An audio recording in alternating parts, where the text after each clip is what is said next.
মদিনার মসজিদে নববী শরীফে, আল্লাহ নবী মদিনার মসজিদে নববী শরীফে বসে আছে।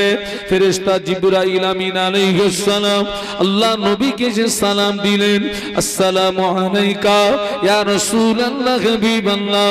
আল্লাহ নবী সালামের জবাব দিয়ে ফেরেশতা জিবরাইল আমিন আলাইহিস সালামের দিকে চেয়ে দেখে, ফেরেশতা জিবরাইল আমিন আলাইহিস সালামের চেহারাটা বিকৃতি হয়ে গিয়েছে, বিকট আকৃতি। ফেরেশতা জিবরাইল আমিন আলাইহিস সালাম থরথর করে কাঁপছেন, চোখ দিয়ে টপ টপ করে পানির তুষা গড়িয়ে যায়। বলুন আল্লাহু আকবার।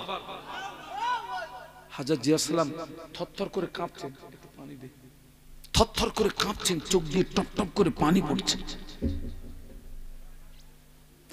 আল্লাহ নবী জিজ্ঞাসা করেছিলেন, ইয়া আখি জিবরাইল, ও ভাই জিয়াসলাম, তুমি প্রতিদিন আল্লাহ পাকের পক্ষ থেকে আমার কাছে সুখবর নিয়ে আসো। তোমার কত নূরানি চেহারা দেখি, হাসিন চেহারা দেখি, আজকে তোমার চেহারার পরিবর্তন ঘটার কারণ কি বলো? কি হয়েছে তোমার? কিসের জন্য তুমি কাঁদো? ফেরেশতা জিবরাইল আমিন আলাইহিস সালাম বলেছিলেন, ইয়া রাসূলুল্লাহ হাবিবাল্লাহ, হুজুর আমি জিবরাইল এই মুহূর্তে আল্লাহ পাকের কঠিন জাহান্নাম থেকে ঘুরে আসলাম। আমি আল্লাহ পাকের কঠিন জাহান্নাম থেকে ঘুরে আসলাম। আল্লাহর জাহান্নাম এত শক্ত জায়গা, আল্লাহর জাহান্নামের আগুন এত কঠিন। ওই জাহান্নামকে পরিদর্শন করার সঙ্গে সঙ্গে আমার চেহারাটা বিকৃতি হয়ে গিয়ে আমার চোখের পানি গড়িয়ে যায়। আমি এক্ষুনি জাহান্নাম থেকে ঘুরে আসছি ইয়া রাসূলুল্লাহ। হুজুর আমি এক্ষুনি জাহান্নাম থেকে ঘুরে আসছি। আল্লাহ জাহান্নামকে পরিদর্শন করার সঙ্গে সঙ্গে আল্লাহ জাহান্নামের আগুন এত কঠিন, আল্লাহ জাহান্নাম এত শক্ত জায়গা, জাহান্নামকে পরিদর্শন করার সঙ্গে সঙ্গে আমার চেহারাটা বিকৃত হয়ে গিয়ে আমার চোখের পানি গড়িয়ে যাচ্ছে। আল্লাহ নবী বললেন, ভাই জিবরাইল, জাহান্নামের ভিতরে কি কি পরিদর্শন করলে আমাকে একটু বলো না ভাই, আমাকে একটু শোনাও না ভাই। ইয়া রাসূলুল্লাহ হাবিবাল্লাহ, জাহান্নাম হলো 7টি, জাহান্নামের একটি দরওয়াজা থেকে অপর দরওয়াজা 70 বছরের রাস্তা হবে। বলুন আল্লাহু আকবার। এই ছেলেরা, জাহান্নামের একটি দরজা থেকে অপর দরজার দূরত্ব কতটা হবে?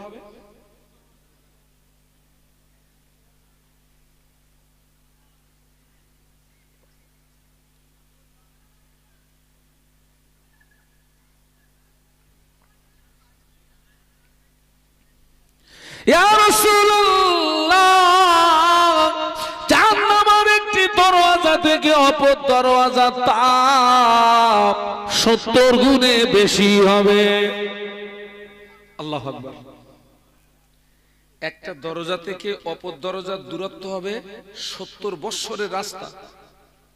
আবার একটা দরজা থেকে অপর দরজার তাপ হবে 70 গুণ। বলুন বলুন, 70 গুণ বেশি। এই খোকা ভাবলি ঘুমির ট্যাবলেট খেয়ে ঘুমোতে পারবি নি? মেয়ে লোকের পিছনে ছোটা তো দূরের কথা।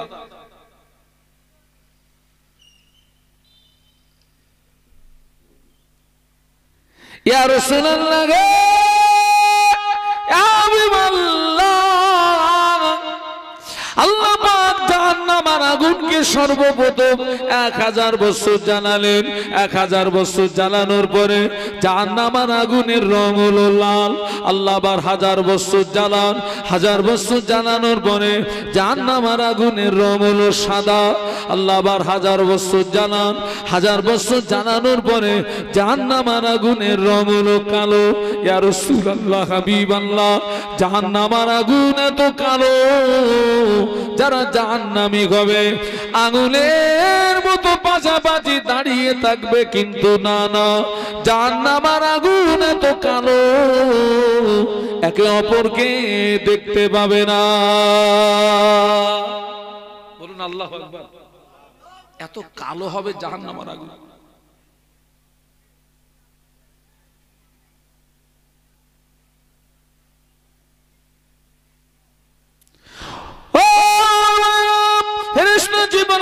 আলামিন আলাইহিস সালাম বলেছিলেন, ইয়া রাসূলুল্লাহ হাবিবাল্লাহ, ওই জাহান্নামীদের যে পোশাক হবে, জাহান্নামীদের যে পোশাক হবে, ওই পোশাককে নিয়ে আসমান জমিনে মাঝখানে যদি ঝুলিয়ে দেওয়া হয়, জাহান্নামীদের পোশাকের তাপে তামাম পৃথিবীর মানুষ মারা যাবে।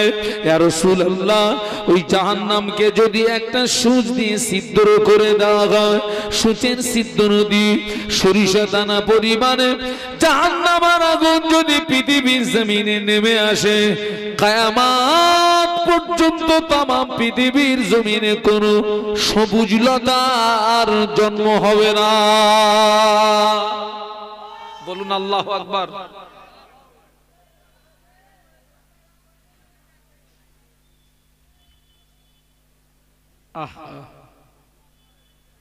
যারা জাহান্নামী হবে, জাহান্নামীদের একটা একটা দাঁত উহুদ পাহাড়ের মতো বড় হবে।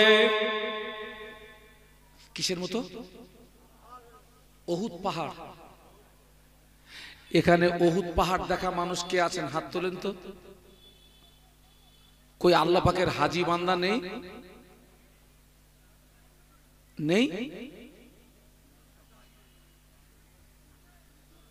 আল্লাহ আমাকে দেখিয়েছে উহুদ পাহাড়, জাহান্নামীদের একটা একটা দাঁত হবে উহুদ পাহাড়ের মতো বড়। মেয়ে লগলে ঘুরবি সাগা এবার।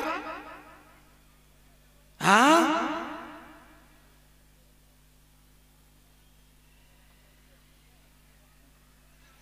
জাহান্নামীদের গায়ের চামড়া এক হাত পুরো হবে না, 2 হাত পুরো হবে না, 10 হাত পুরো হবে না, 20 হাত পুরো হবে না, 30 হাত হবে না। জাহান্নামীদের গায়ের চামড়া 42 হাত পুরো হবে। কত হাত খোকা? একটু জোরে বলো না। 42 হাত জাহান্নামীদের গায়ের চামড়াটা পুরো হবে।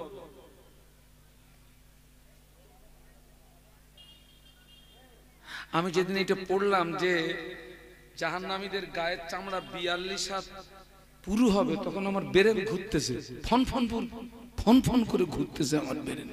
আমি চিন্তা পড়ে গেলাম, দাঁত নাই বড় হয় হোক, চামড়া এত পুরো হবে কেন? আচ্ছা আপনারা বলুন তো, চামড়া পুরো হবে কেন?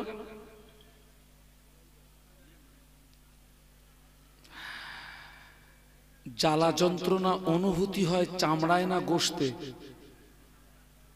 এই যে আমাদের যখন মশায় যখন টিটিনাস মারে, জ্বালাটা চামড়ায় হয় না গোশতই হয়? চামড়ায় হয়।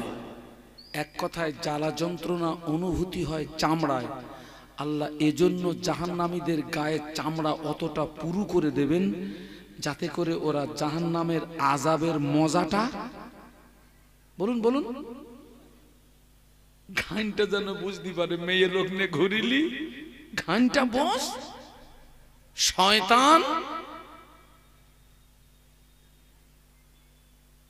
ঘানটা বস।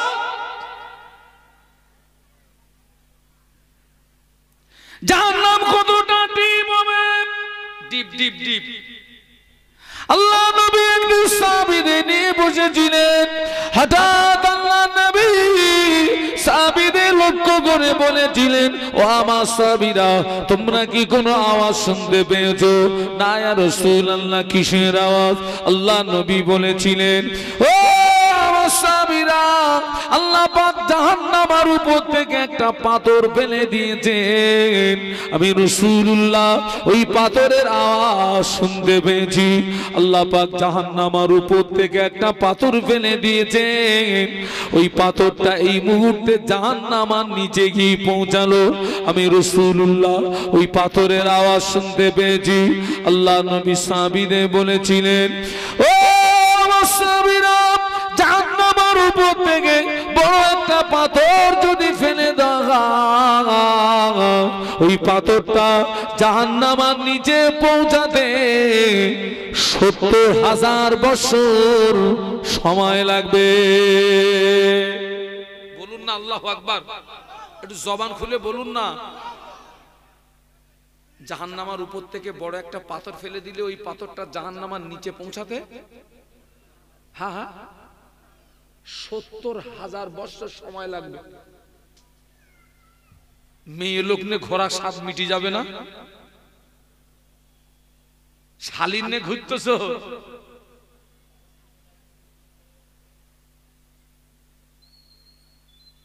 70,000 বছর।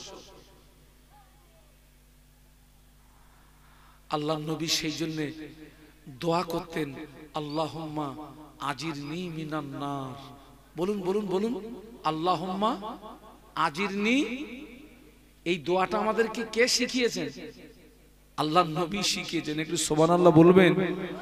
হ্যাঁ গা, আল্লাহ নবী দোয়াটা করলেন কেন? এটা হচ্ছে উম্মতের জন্য শিক্ষা।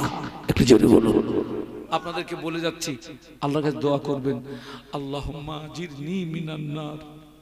আল্লাহ তুমি জাহান্নামের আগুন আমার জন্য হারাম করে দাও আল্লাহ। আল্লাহুম্মা আজিরনি মিনান নার। মিশকাত শরীফের রিওয়ায়েতে এসেছে, কেউ যদি ফজরের ফরজ নামাজ পড়ার পরে যদি 7 বার পড়ে নেয়, আল্লাহুম্মা আজিরনি মিনান নার, আল্লাহুম্মা আজিরনি মিনান নার, ফজর থেকে মাগরিব পর্যন্ত আল্লাহ ওই বান্দাকে 7টা জাহান্নামের ছাড়পত্র দিয়ে দেবে। আবার মিশকাত শরীফের রিওয়ায়েতে এসেছে, কেউ যদি মাগরিবের ফরজ নামাজ পড়ার পরে 7 বার পড়ে নেয়, আল্লাহুম্মা আজিরনি মিনান নার, মাগরিব থেকে ফজর পর্যন্ত ওই বান্দা বান্দিকে 7টা জাহান্নামের ছাড়পত্র দিয়ে দেয়। কিয়ামতের ময়দানে আল্লাহ পাক আমলনামা উড়িয়ে দেবেন। কারো আমলনামা সামনের দিক দিয়ে ডানাতে যাবে, কারো আমলনামা পিছনের দিক দিয়ে বামাতে পাবে। যার আমলনামাটা সামনের দিক দিয়ে ডানাতে পাবে, ওর আখিরাতটা আলোকিত হয়ে যাবে। যার আমলনামাটা পিছনের দিক দিয়ে বামাতে যাবে, ওর আখিরাতটা অন্ধকার হয়ে যাবে। এসব কোনদিন ভাবি?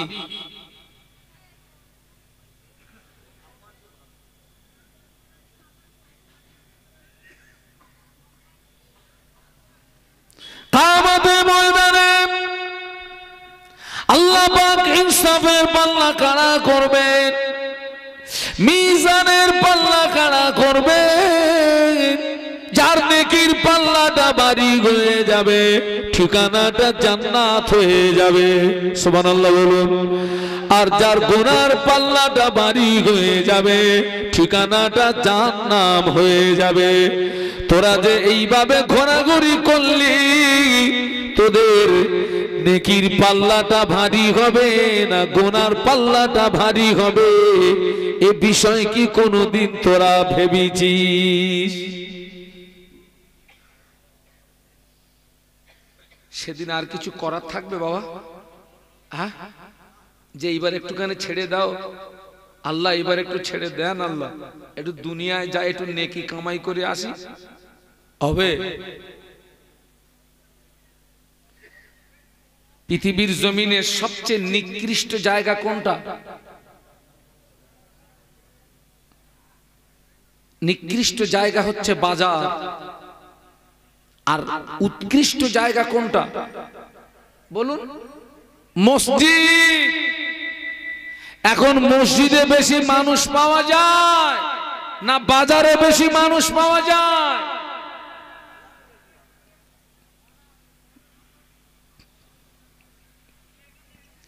ও কিয়ামতের ময়দানে আল্লাহ পাক পুরসুরাতকে খাড়া করবেন। পুরসুরাতটা হলো 1500 বছরের রাস্তা। চুলের চেয়ে সরু হবে, তলোয়ারের চেয়ে ধার হবে। মনে করুন এটা পুলসুরাত। এই পুলসুরাতের নিচে জাহান্নামকে টেনে আনা হবে। কেউ যদি পুলসুরাতে স্লিপ হয়ে যায়, টুকরা টুকরা হয়ে জাহান্নামায় পড়ে যাবে, কিন্তু মওত হবে না। কি হবে না? একটু জোরে বল না বাবা। ও কিন্তু মৌতকে অনুসরণ করবে, ডাকবে, কিন্তু মৌত আর তোর মৌত, তোর মৌত। এই তোরা বাজারে কোন ধান্দায় ঘুরতেছিস আমরা জানিনি? আমরা নাকে ভাত দেই, তুই তো মেয়ে লোকের ধান্দায় ঘুরতেছিস। অন্তরের খবর কে রাখে? একটু জবান খুলে বলুন। মাল তুমি কোন ধান্দায় ঘুরতেছো আল্লাহ জানে না? এই মাল তুই কোন ধান্দায় ঘুরতেছিস বাজারে আল্লাহ জানে না?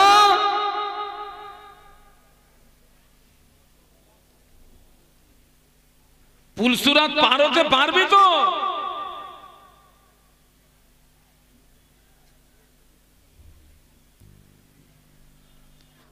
একজন বলছে হুজুর তাহলে তো একটা সুযোগ এসে গেছে। হুজুর কি রে? বলছে হুজুর দোয়াও করবো, ওলে ঘুরবো।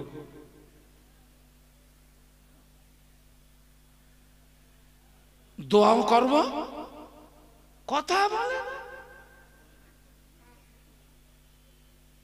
গ্রামে পীর সাহেব এসেছে। পীর সাহেব আগে গ্রামে যদি পীর সাহেব আসতো মানুষের উপচে পড়া ভিড় হতো না, হতো না। একটু কথা বলেন না মুরব্বীরা, হতো না? আগে যদি গ্রামে যদি একজন ফুরফুরা শরীফের হুজুর আসতেন কিরকম? হ্যাঁ বাবা, ও আমার মায়েরা, গ্রামে পীর সাহেব এসছে, মানুষের ভিড় জমে গেছে, কাতার দিয়ে মানুষ দাঁড়িয়ে গেছে। কেউ বলছে হুজুর মাথায় ফু দেন, কেউ বলছে হুজুর পানিতে ফু দেন, কেউ বলছে হুজুর তেলে ফু দেন, কেউ বলছে হুজুর তদবির দেন, কেউ বলছে হুজুর আমার মাথায় একটু হাত দেন। একটা যুবক ছেলে বসে বসে ভাবছে আল্লাহ আমি একটু পীর সাহেবের কাছে যাব, দোয়া নেব, কিন্তু এত ভিড় ঠেলে যাব কি করে? আবার চিন্তা করছে আল্লাহ এত ভিড় ঠেলে যদি না যায়, এত মানুষের দোয়া করে দোয়া তো আর থাকবে নাকি? দোয়া তো ফুরিয়ে যাবে। হুজুর কত দোয়া করবে? পরে চিন্তা করছে আল্লাহ দোয়া থাকা যাক, এত ভিড় ঠেলে যাব না। এ কথা বুঝতে পারছেন না? ও ভাবছে যদি এই ভিড় ঠেলে যদি না যাই তো হুজুরের দোয়া, কত লোকের দোয়া করবে, দোয়া তো ফুরিয়ে যাবে। তো ভিড় দেখে শেষ পর্যন্ত ঠিক করলে দোয়া থাকা যাক, ভিড় ঠেলে যাব না, সর্বশেষে যাব, কপালে যা আছে তাই হবে। সবার শেষে গিয়েছে, সবার শেষে গিয়ে পীর সাহেবকে সালাম দিল, মুসাফা করলো, মুসাফা করে পীর সাহেবের হাত ছাড়ে না। পীর সাহেব বলছে হাত ছাড়, তো বলছে হুজুর দোয়া করেন। আরে তা দোয়া করবো তো তুই হাত ছেড়ে দে না। হুজুর দোয়া করেন। পীর সাহেব তো ডেকে গেছে, এই বেয়াদব, এই কি দোয়া নিবি বল? তো বলছে হুজুর দোয়া করেন, হুজুর দোয়া করেন যেন একটা ছেলে হয়। কি হয়? কি হয়? ছেলে হয়। তো পীর সাহেব দোয়া করেছে, যা আমি দোয়া করছি আল্লাহ তোমাকে একটা নেক আওলাদ দেবে। ও দোয়া নিয়ে হাসি মনে বাড়ি গিয়ে, হুজুর দোয়া করেছে মানে আল্লাহ চাইলে মিস হবে না। 1 বছর হয়ে গেছে বাবা। সেই পীর সাহেব আবার সেই গ্রামে এসছে। হ্যাঁ, একই পীর সাহেব একই গ্রামে বারবার আসে না? আসে না? 1 বছর পরে সেই পীর সাহেব আবার এসছে। এ তো গত বছরে গিয়েছিল সবার শেষে, এবারে গিয়েছে সবার আগে। সালাম কালাম করে মুসাফা করে বলছে হুজুর চিনতে পেরেছেন? আচ্ছা তো হুজুর কত লোককে চিনে রাখবে বলেন? আমি এখানে ওয়াজ করছি, আপনারা সবাই আমাকে চিনবেন, কিন্তু আমি আপনাদেরকে। তো হুজুর জিজ্ঞাসা করছে কে বাবা? বলছে হুজুর মনে নেই সেই গত বছরের টানা টানি? তো হুজুরের মনে পড়ে গেছে। হ্যাঁ বাবা মনে, বাবা হয়েছে বাবা। বলছে হুজুর হলো না কেন?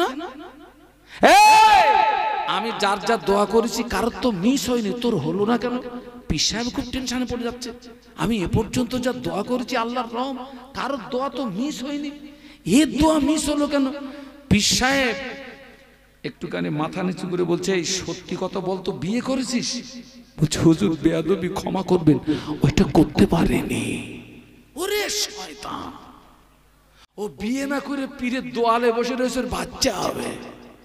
এই দেখ, দোয়াও যদি রানিং থাকে, ঘোড়াও যদি রানিং থাকে, ওই দোয়ায় কাজ হবে না।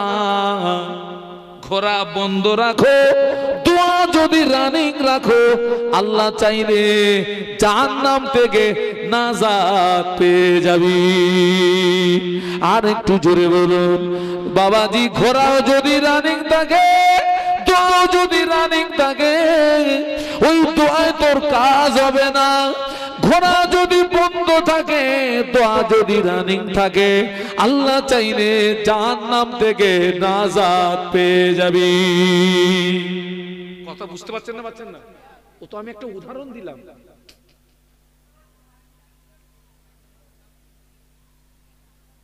দরুদ শরীফ আল্লাহুম্মা।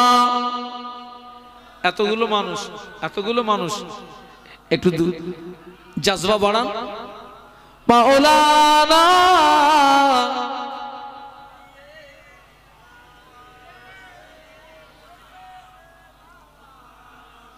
माशाअल्लाह, इन हवाओं से कह दो ना आए इधर, मुझको खुशबू की कोई जरूरत नहीं, जिनकी खुशबू से महका है सारा जगह, खुशबू मदीने में मौजूद है। अल्लाहुम्मा पढ़ो बाबा।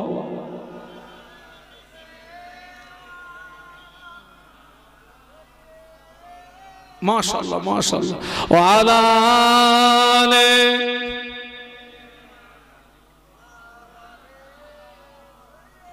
माशाअल्लाह। একটু কলেমার জিকির, লা ইলাহা ইল্লাল্লাহ। জবান খুলে ছেলেরা, লা ইলাহা ইল্লাল্লাহ মুহাম্মাদুর রাসূলুল্লাহ। আল্লাহুম্মা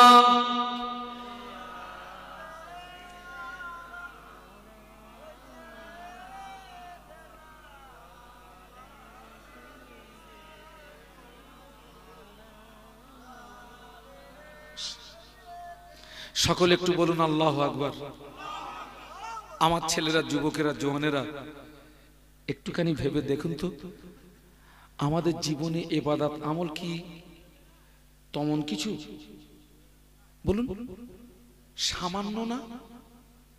সামান্য ইবাদত আমল আমাদের ভয় নেই। আর যাদের জীবন ভরা আমল, জীবন ভরা ইবাদত, আমাদের চেয়ে তানাদের ওই আখিরাতের ভয়টা কম ছিল না বেশি ছিল?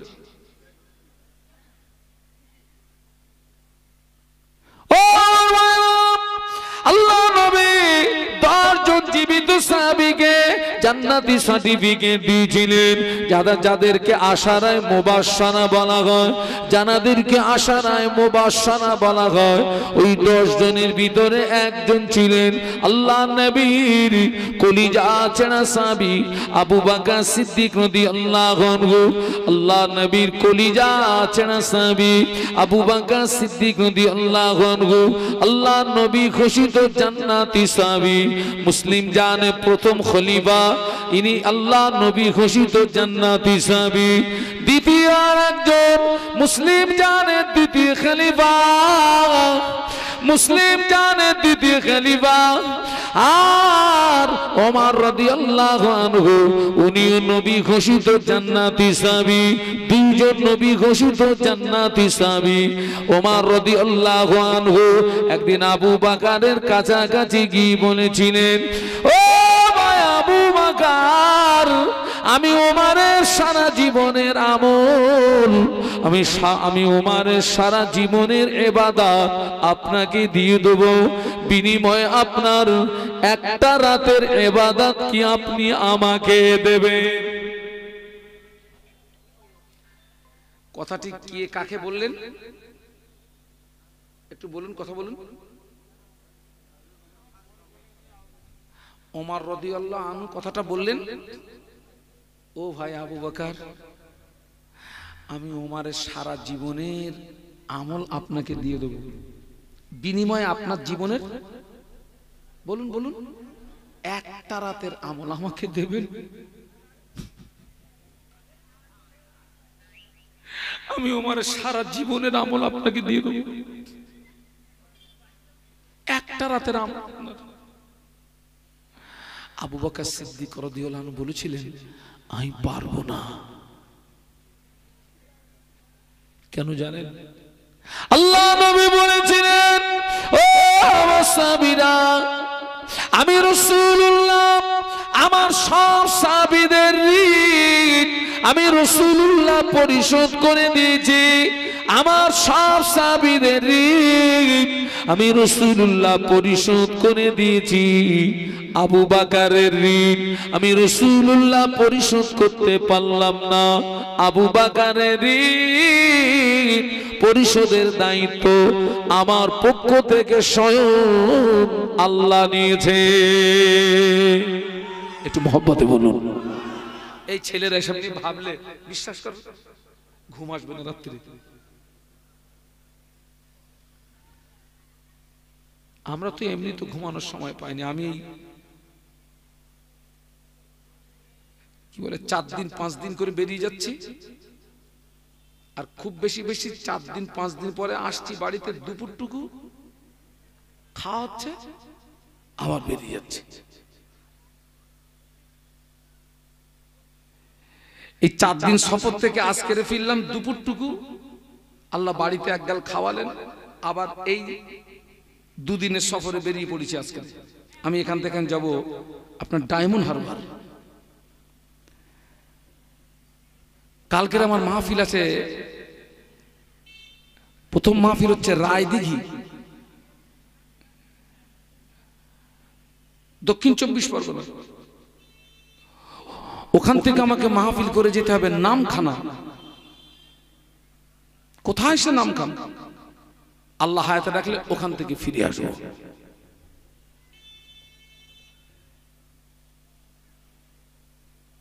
আবু বকর সিদ্দিক রাদিয়াল্লাহু আনহুর ঋণ নবীর পক্ষ থেকে পরিশোধের দায়িত্ব কে নিয়েছেন? একটু জবান খুলে বলুন। আচ্ছা ছেলেরা, ওই মানুষটার কি আখিরাত সম্পর্কে আর কোনো চিন্তা বা ভয় বা টেনশন থাকার কোনো প্রয়োজন ছিল না।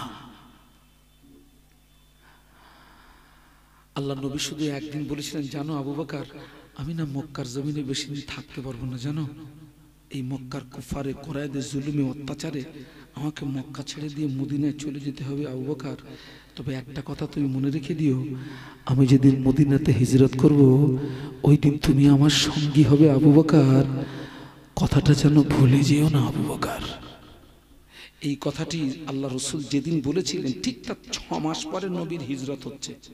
কমাস আল্লাহ নবী গভীর রাত যদি রাত বেঈমান বেদিনের আল্লাহ নবীর ঘরটা ঘিরে ফেলেছে। আল্লাহ নবীকে জানে মেরে দেবে, আল্লাহ নবীকে জীবনে মেরে দেবে। আল্লাহ ফেরেশতা জিবরাইল আলাইহিস সালামকে পাঠিয়ে দিলেন, ও জিবরাইল আমার হাবিবকে গিয়ে বলো এই মুহূর্তে মক্কা থেকে মদিনাতে হিজরত করতে বলো। আল্লাহ নবীর সাহাবী আল্লাহ নবীকে জিবরাইল আমিন আলাইহিস সালাম সংবাদ দিলেন। আল্লাহ নবী এক মুষ্ঠ বালু নিলেন, বেঈমান বেদিনদের দিকে একটা দোয়া পড়ে নিক্ষেপ করলেন। গভীর রাত যদি রাত আল্লাহ নবী বেঈমান বেদিনদের লুকিয়ে আড়াল করে করে আবু বকর সিদ্দিক রাদিয়াল্লাহু আনহুর ঘরের দরওয়াজায় গিয়ে আস্তে করে আওয়াজ করেছেন আবু বকর। বলার সঙ্গে সঙ্গে দরওয়াজা খুলে গিয়েছে। আবু বকর সিদ্দিক রাদিয়াল্লাহু আনহু আল্লাহ নবীর হাত মোবারকটা ধরে ঘরের ভিতরে টেনে নিয়ে দরওয়াজা বন্ধ করে দিলেন। আল্লাহ নবী চেয়ে দেখেন আবু বকর সিদ্দিক রাদিয়াল্লাহু আনহু ব্যাগেজ মাথায় নিয়ে তৈরি হয়ে দাঁড়িয়ে রয়েছে। আল্লাহ নবী বললেন, বাবা আবু বকর, আমি আজকে আসবো কি করে জানতে পারলে বাবা তুমি যে তৈরি হয়ে দাঁড়িয়ে রয়েছো? ও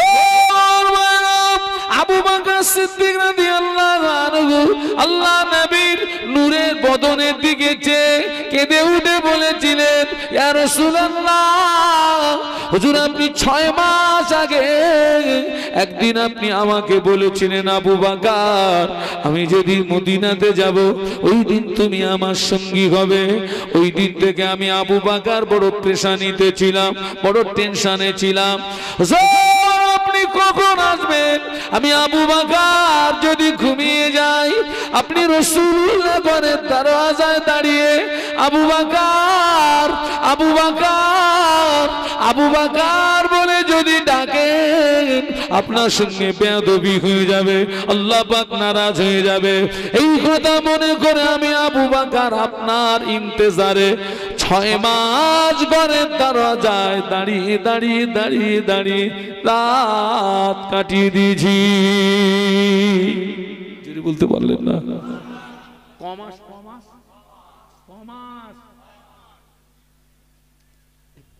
যে মানুষটা নবীর জন্য 6 মাস দাঁড়িয়ে ওটা ইবাদতে শামিল হবে না? হবে না? আল্লাহ নবী খুশি হয়ে গেলেন। আল্লাহ নবী খুশি হয়ে কি বলেছিলেন জানেন? ও সাহাবীরা, তামাম পৃথিবীর জমিনে আমার যত উম্মত উম্মতি সকলার ঈমান যদি এক পাল্লায় রাখা হয়, আমার আবু বকরের ঈমান যদি অপর পাল্লায় রাখা হয়, আমি আল্লাহ নবী বলছি আমার আবু বকরের ঈমানের পাল্লাটা ভারী হয়ে যাবে।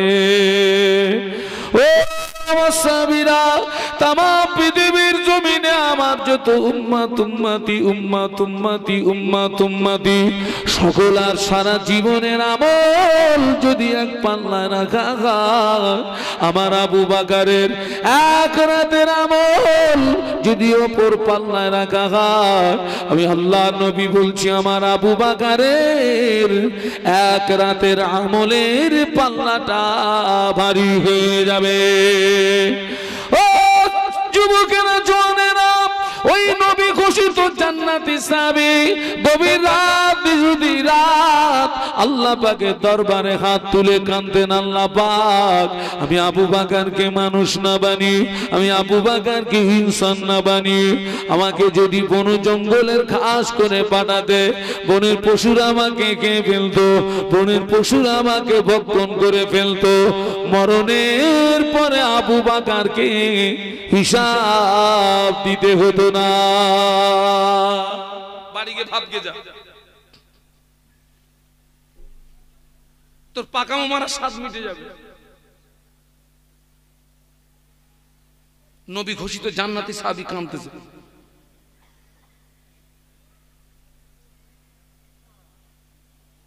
আল্লাহ আমাকে মানুষ না বানিয়ে যদি বন জঙ্গলের ঘাস করে পাঠাতে, আল্লাহ বনের পশুরা আমাকে খেয়ে ফেলতো, অন্তত মরণের পরে আবু বকরকে হিসাবটা দিতে হতো না। আমাদের হিসাব দিতে হবে না? হবে না? আমরা আমাদের জীবনটা কিভাবে অতিবাহিত করেছি হিসাব দিতে হবে না? আল্লাহ যদি হিসাব চায় তাহলে আমরা এইরকম বলতে হবে, আল্লাহ মাহফিল হয়েছিল, ওই জায়গাটা গেলে নেকি হতো আল্লাহ, কিন্তু ওখানে যাইনি আল্লাহ, ওই মেয়ে লোকরে ঘুরেছিলাম, বাদাম খেয়েছিলাম, গুতুগুতি করেছিলাম। 70,000 বছরের গর্ত তোর জন্য অপেক্ষা করছে। কোনটা? কোনটা? জোরে বলুন কোনটা? 70,000 বছরের গর্ত।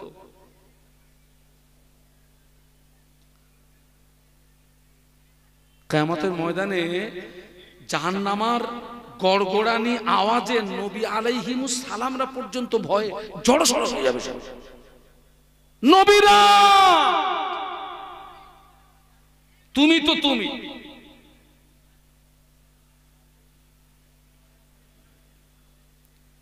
অনেকে আবার আছে বলে সবাই যদি জান্নাতে যায় পরের সেন্টেন্সটা কি হবে? হ্যাঁ বাবা, এরকম একটা কথা আসে না, আসে না, হয় না, হয়নি? জাহান্নামায় যাওয়ার শখ জেগেছে না? এই তো জাহান্নামায় যেতে হবে না, তুই কত বড় মদ্দা লোক, আমার কাছে আয়, আমি তোকে একটু টেস্ট করি। আয় তো জাহান্নামায় যেতে হবে, তুই কত বড় মদ্দা লোক, তুই আমার কাছে আয়।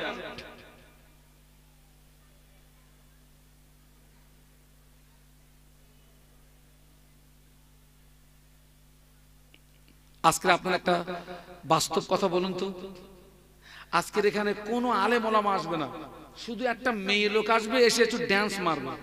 মাল সব আসতো না, আসতো না?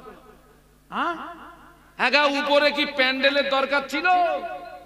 নিচে কি ত্রিপলের দরকার ছিল? বিরানি তাবারুকের প্রয়োজন ছিল? শ্বশুর শাশুড়ি ভাইরা ভাই গোষ্ঠীর খাতা সব কোথায়? মাহফিলে হাজির। আমরা যে জায়গাটাতে বসে আছি এটা হচ্ছে জান্নাতেরই টুকরা। একটু জোরে বলুন, একটু জোরে বলেন না। এখানে আসলে জীবনের গুনাহ মাফ হয়, ইমানের নূর পয়দা হয়। বলুন সুবহানাল্লাহ। গুনাহ মাফ হয়, ইমানের নূর তৈরি হয়।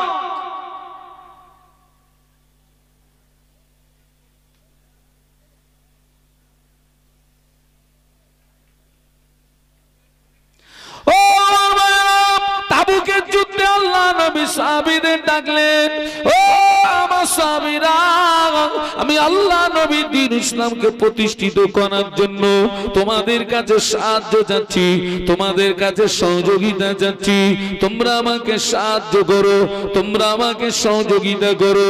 নবী পাকের সাহাবীরা যে যার সামর্থ্য অনুযায়ী টাকা পয়সা দিয়ে, অস্ত্র শস্ত্র দিয়ে আল্লাহ নবীকে সাহায্য করতে লাগলেন, আল্লাহ নবীকে সহযোগিতা করতে লাগলেন।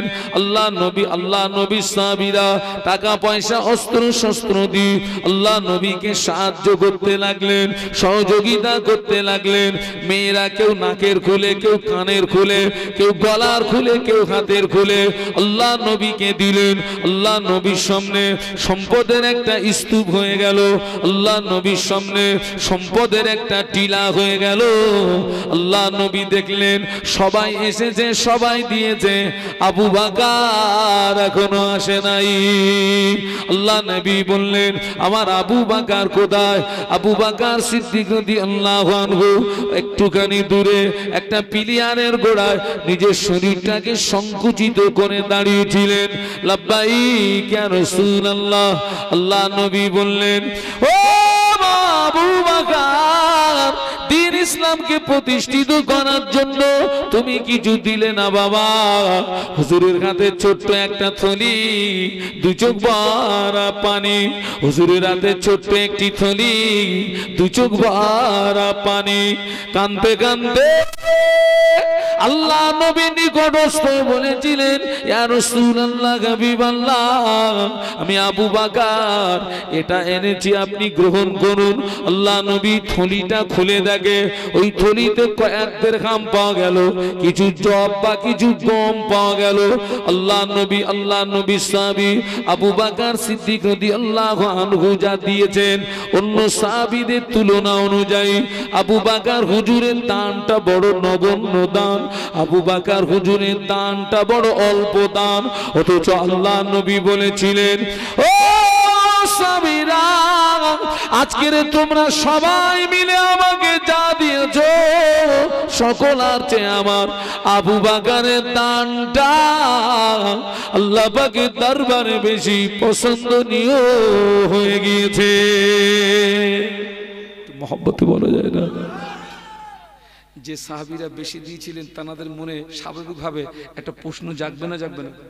আমরা এত দিলুম, আমাদেরটা পছন্দ নিয়ে হলো না, আবু বকর তো অল্প দিল। আল্লাহ নবী ওমরকে ডাকলেন, আলীকে ডাকলেন, উসমান গনি রিদওয়ানুল্লাহ তাআলা আলাইহিম আজমাইনদের ডাকলেন। ও আমার বাবা আলী, ও বাবা উসমান, তোমরা আমাকে কতটা দিয়েছো, বাড়িতে কতটা রেখে এসছো?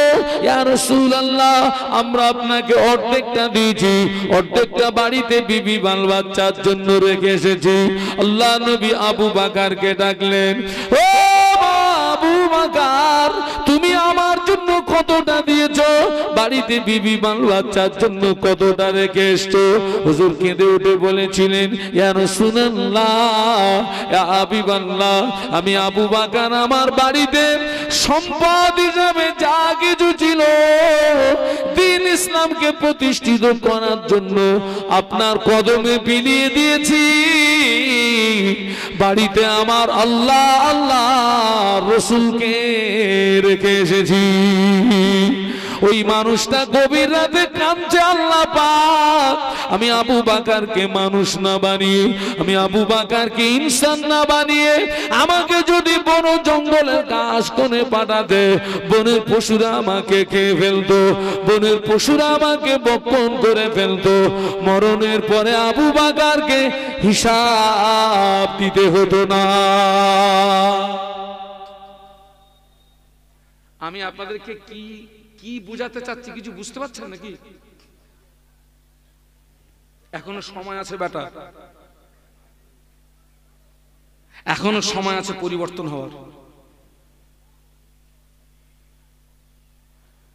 আমি একটা সময় তোমাদের মতো যুবক ছিলাম, আজকের আমি কিন্তু যুবক নেই। আমি একটা সময় তোমাদের মতো যুবক ছিলাম, আজকের আমি কিন্তু যুবক নেই। আজকে তোমাদের রক্তের গরম আছে, কালকের রক্তের গরম থাকবে। একটু কথা বলেন না। এখন 3 তলায় উঠতে গেলে আমার দম লাগে। আমাকে যদি কেউ ওই রাস্তার থেকে যদি খুব তড়িঘড়ি যদি আমাকে এখন স্টেজে আনে, আমি স্টেজে এসেই কিন্তু বক্তব্য শুরু করতে পারবো না। আমাকে খুব ঠান্ডায় আনতে হবে, ধীরে ধীরে ধীরে ধীরে আনতে হবে। এক কথায় তাড়াহুড়ো করলে আমার দমের কষ্ট হবে। আগে তো সে কিছু পরোয়া করতাম না, মোটর বাইকে করে মাহফিল করতাম, একা একা ড্রাইভ করতাম, 3টে 4টে করে মাহফিল করেছি এক এক রাতে, কোনো পরোয়া করিনি। মাগরিবের নামাজ পড়ে শুরু করেছি আর ফজরের নামাজ পড়ে শেষ করেছি। শুধু তখন শুধু মনে হতো কত মাহফিল আনবি আন। তারপর দেখছি আমি এখন একটা মাহফিল করার পরে দ্বিতীয় মাহফিলে গেলে কষ্ট হয়, মনে হয় আল্লাহ 2 ঘন্টা সময়টা কখন পার হবে। আস্তে আস্তে শরীর দুর্বল হয়ে যাচ্ছে, মন মানসিকতাও আলাদা হয়ে যাচ্ছে। ও আমার সোনার ছেলেরা, তোমরা তো সবাই আমার ভাই। আজকে তোমরা যুবক আছো, কালকে তোমরা যুবক থাকবে না। আল্লাহ তোমার হায়াত দিক, আল্লাহ তোমাদেরকে আরো হায়াত দিক। আমাদেরকে ভালো হতে হবে, আমাদেরকে পরিবর্তন হতে হবে, আমাদেরকে আল্লাহওয়ালা হতে হবে, আমাদেরকে জাকিরিন হতে হবে। আল্লাহ কবুল করেন, বলুন আল্লাহুম্মা আমিন। তুমি আজকের যুবক আছো, কালকের বুড়ো হয়ে তারপরে নামাজি হয়ে আল্লাহওয়ালা হয়ে হাজি হয়ে গাজী হয়ে মরবে, গ্যারান্টি আছে? 25 বছরের যুবক ছেলের কবরে 70 বছরের বুড়ো মাটি দেয় না? দেয় না? তার মানে 25 বছরের যুবক ছেলে মারা গেছে, 70 বছরের বুড়োর বাপটা বেঁচে আছে, ছেলের কবরে মাটি দিচ্ছে, ছেলের কবরে মাটি দিচ্ছে। আল্লাহ আমাদের দুনিয়ায় কত কি দেখাচ্ছে, এরপরে আমাদের ব্রেন খোলে না। মায়েরা, বোনেরা, আপনারা একটু ভালো হন, আপনারা একটু পরিবর্তন হন, একটু ভালো হন, একটু পরিবর্তন হন।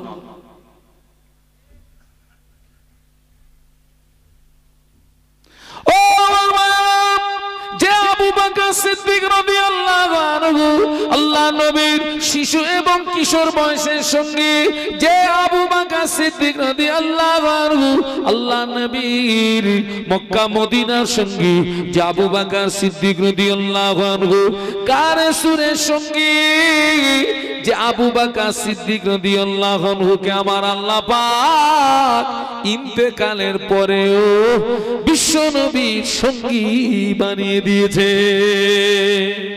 একটু জোরে বলেন না, একটু মহব্বতে বলেন না।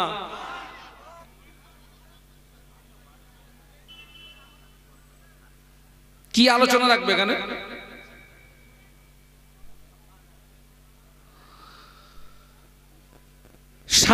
আপনার 30 বছর আগে এত মাহফিল হতো না, তখন মাহফিলের সংখ্যা ছিল কম, আলেমের সংখ্যা ছিল কম, তবে তখন পরিবর্তনের সংখ্যা ছিল বেশি। একটু সুবহানাল্লাহ বলুন। আর এখন মাহফিল বেড়ে গেছে, হুজুর বেড়ে গেছে, বক্তা বেড়ে গেছে, পরিবর্তনের সংখ্যাটা কেন বাবা? অঙ্ক যে উল্টো হয়ে যাচ্ছে, এত মাহফিল হচ্ছে, এর কারণ হচ্ছে একটা বিষয় মাথায় রেখে দেবেন, পুলিশ প্রশাসন দিয়ে মানুষের চরিত্র সংশোধন করা যায় না, লিডার ক্যাডার মোড়ল মাতব্বরকে দিয়ে কোনো মানুষের চরিত্র সংশোধন করা যায় না, যতক্ষণ পর্যন্ত তার ভিতরে আল্লাহর ভয় পয়দা না হয়। কার ভয় বলুন তো? সবাই মিলে বলুন। আপনি বিশ্বাস করুন, আপনি পুলিশ প্রশাসন দিয়ে কোনো মানুষের চরিত্র সংশোধন করতে পারবেন না। আজকের আমাদের ভিতরে এক শ্রেণীর মানুষের ভিতর থেকে আল্লাহর ভয়টা পুরো উঠে গেছে, আর এক শ্রেণীর মানুষের ভিতরে আল্লাহর ভয় আছে কিন্তু ভয়ের পাওয়ারটা কমে গেছে। এক শ্রেণীর ভিতর থেকে আল্লাহর ভয় উঠে গিয়েছে, আর এক শ্রেণীর ভিতরে আল্লাহর ভয় আছে কিন্তু ভয়ের পাওয়ার কমে গেছে। আমি যে কোরআন শরীফের আয়াত শরীফ তেলাওয়াত করেছি, আল্লাহ বললেন, হে বিশ্বের ঈমানদার সম্প্রদায়, আমাকে ভয় করো। একটু বলুন সুবহানাল্লাহ। যতটা ভয় করলে জাহান্নাম থেকে নাজাত পাও, যতটা ভয় করলে জাহান্নাম থেকে মুক্তি পাও, আমাকে ততটা ভয় করো। পরেই বললেন, ওয়ালা তামুতুন্না ইল্লা ওয়া আনতুম মুসলিমুন। বান্দা মনে রেখে দিও, যতক্ষণ পর্যন্ত পূর্ণাঙ্গ মুসলমান না হবে ততক্ষণ যেন মরো না। আল্লাহ এই আয়াতে শরীফের ভিতরে বিশ্বের ঈমানদার সম্প্রদায় দিগকে লক্ষ্য করে মূলত দুটি কথা বলেছেন। এক নাম্বার, আমাকে ভয় করো। দুই নাম্বার, যতক্ষণ পূর্ণাঙ্গ মুসলমান না হবে ততক্ষণ যেন মরো না। সে আল্লাহর ভয়টা আমাদের ভিতরে কোথায়?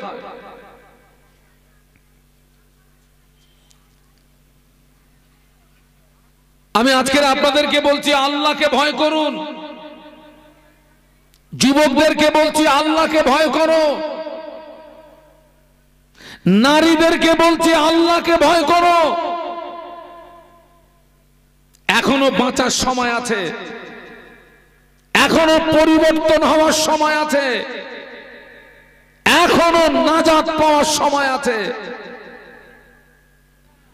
আজও যদি তুমি পরিবর্তন নাও, সোজা নাও, জাহান্নাম তোমার জন্য অপেক্ষা করছে। জাহান্নামের আযাব বড় কঠিন, জাহান্নামের আগুন বড় কঠিন। আল্লাহ আমাদেরকে হেদায়েত দেন, বলুন আল্লাহুম্মা আমিন, বলুন আল্লাহুম্মা আমিন। প্রত্যেকটা মাহফিলে গিয়ে দেখছি একই অবস্থা ভাই, বিশ্বাস কর না, আমি আমার অন্তর থেকে বলছি, আমার আর ভালো লাগে না। প্রত্যেকটা মাহফিলে গিয়ে দেখছি এই এক শ্রেণীর নারী আর পুরুষদের জন্যই মাহফিলের ঐতিহ্যগুলো নষ্ট হয়, এই শয়তানদের জন্য। ওরা শয়তান, ওরা কি? সবাই মিলে বলুন, ওরা শয়তান, ওরা ইবলিস। এই শয়তানদের জন্য মাহফিলে ঐতিহ্য নষ্ট হয়।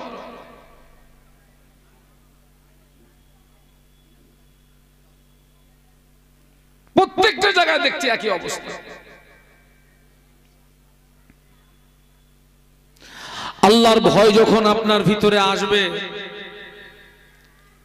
দুনিয়াটা তো ক্ষণস্থায়ী, আখেরাত কি বলুন? আখেরাত হচ্ছে চিরস্থায়ী, দুনিয়া ক্ষণস্থায়ী, আখেরাত চিরস্থায়ী। আল্লাহর ভয়টা যখন আপনার ভিতরে আসবে, কবরের ভয়টা তখন আপনার ভিতরে এসে যাবে, হাসরের ভয়টা তখন আপনার ভিতরে এসে যাবে, মিজানের ভয়টা তখন আপনার ভিতরে এসে যাবে, সিরতের ভয়টা তখন আপনার ভিতরে এসে যাবে।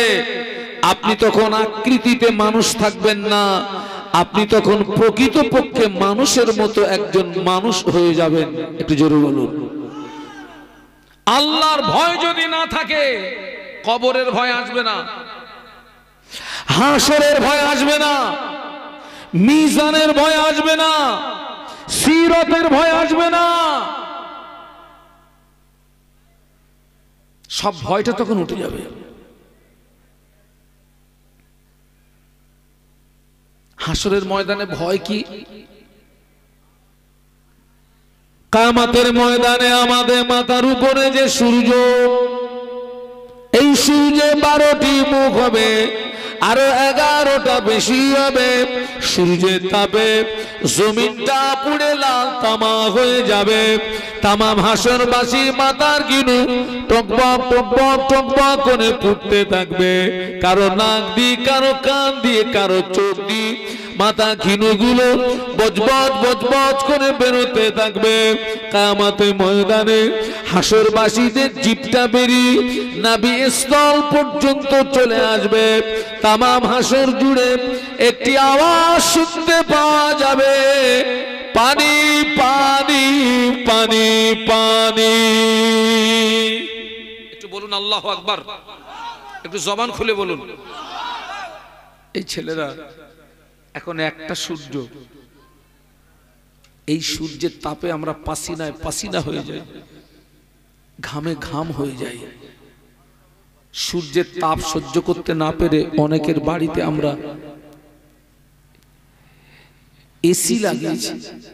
সেদিন এই সূর্যের 12টা মুখ হবে, আরো 11টা বেশি হয়ে যাবে। এই সূর্য আমাদের 1 মাইল মাথার উপরে চলে আসবে। তামাম হাসর জুড়ে একটি আওয়াজ পাওয়া যাবে। কি আওয়াজ? পানি পানি। কিয়ামতের ময়দানে আল্লাহর পক্ষ থেকে ঘোষণা আসবে, আমতাজুল ইয়াউমা আইয়ুহাল মুজরিমুন, আমতাজুল ইয়াউমা আইয়ুহাল মুজরিমুন। আল্লাহ পাক বলবেন, ও আমার গুনাহগার বান্দা বান্দীরা, তোরা আমার নেককার বান্দা বান্দীদের থেকে আলাদা হয়ে যা, তোরা আমার নেককার বান্দা বান্দীদের থেকে জুদাই হয়ে যা। কিয়ামতের ময়দানে দুটি দল হবে, একটি হলো নেককারের দল, দ্বিতীয়টি হলো গুনাহগারের দল। কটা দল হবে? একটু জোরে বলুন। দুটো। একটা দল হবে নেককারের দল, আর একটি হবে গুনাহগারের দল। কোন দলে ঠাঁই হবে বাবা? কোন দলে জায়গা হবে বাবা? আমরা কোনোদিন ভেবেছি? সারা জীবন তো পাকামো মেরে কাটালাম, সারা জীবন তো পাকামো মাল নিয়ে। তোর কিয়ামতের ময়দানে তোর কোন দলে তোর ঠাঁই হবে? তুই কোনোদিন ভেবেছিস